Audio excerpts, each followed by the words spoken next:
Well, could your teen be headed to jail for what many consider teenage flirting? It is called sexting.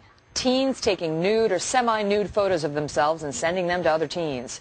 In Greensburg, Pennsylvania, three boys, I should say, were slapped with child porn charges after those girls sent the boys racy pictures of themselves. They could now be treated as sex offenders, forced to register. And it is happening more and more in more places across this country. So is that right? Joining us now is Fox News legal analyst and former prosecutor Kimberly Guilfoyle. Hi, Kimberly. Good morning, Megan. You know, this is like back in the day, right, when we were kids. Yeah. This isn't exactly, I don't remember any trend along these lines. Let's just put it that way. Yeah. I do, however, remember peer pressure from boys to do things that, you know, most girls didn't want to do. And hopefully you've been raised right and you say no. Right. That's the problem here, is that a lot of these girls get peer pressured into doing it, and then they get arrested?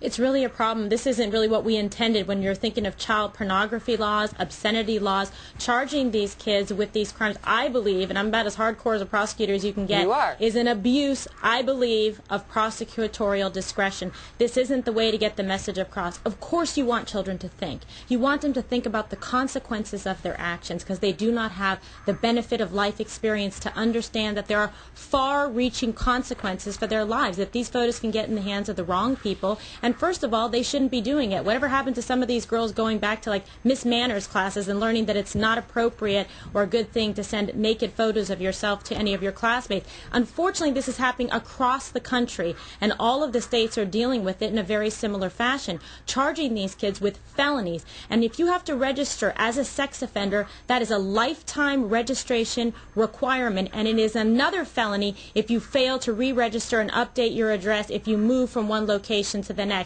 This is very, very serious. You will be viewed when you go for future employment or go to apply to college. You could be looked at as a sex offender or a predator. You'd be treated like a leper, essentially, because you sent one semi-nude photo of yourself to a boy in your class, which, you know, obviously we're not condoning, but the response is getting extreme. I mean, and as you point out, it's happening across the country. Ohio, Indiana, Pennsylvania, and on. We looked it up for the segment. But Kimberly, let me ask you this, because the cops in this case in Pennsylvania in particular said, look, we know it's extreme. We are trying to teach these kids a message. We're going to make examples out of these kids so nobody else will do this. They think it will be a deterrent on the other children from actually doing it. What do you think? I think that they're going too far, that they are well-intentioned and something definitely needs to be done about it. But how about education in the classroom? And how about a little good old-fashioned parenting? Okay, this begins at home, and there are devices that parents can use, like Web Safety Incorporated has a website. You can go on there and monitor your child's computer and cell phone use, check their text messages. Well, it'll alert you if they have certain terms or inappropriate language in there. And also, how about picking up your kid's phone and taking a look at some of the photos? And if this happens and you receive something that's unintended, you didn't ask for it, you could still be charged with a felony. So guess what? Delete it. Delete it immediately. As you're speaking, I got a text message on my cell phone. I didn't send you a photo. And I'm just saying, I don't know what's on here. But listen, Kimberly, I think you agree with me. Listen, as a message to young girls, just don't do it. It's more titillating not to show than to show. Am I wrong? I'm absolutely right. It's worked for us. All right. I got to check this immediately. Thanks, okay. Kimberly. Take care. See ya. Everybody got